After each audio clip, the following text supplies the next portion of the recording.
Hi hello అస్సలం వాలేకుమ్ అండి. ఈరోజు బెండకాయ పులుసు చేశానండి. కావాల్సిన పదార్థాలు: బెండకాయ 1/4 కిలో, 2 ఉల్లిపాయలు, 2 టమోటాలు, 2 స్పూన్లు మిరప్పొడి, 2 స్పూన్లు ధనియాల పొడి, 1 స్పూన్ పసుపు పొడి, తగినంత ఉప్పు.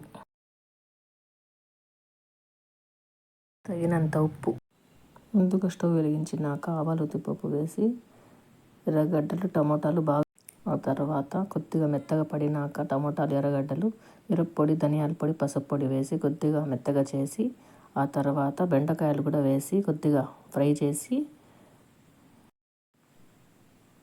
1 గ్లాస్ నీళ్లు పోసేయాలండి.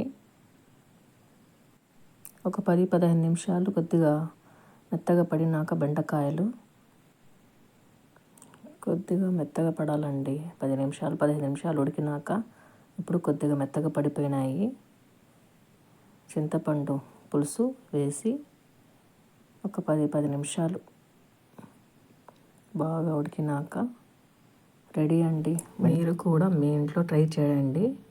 బెండకాయ పులుసు రెడీ అయిపోయింది. లైక్ చేయండి.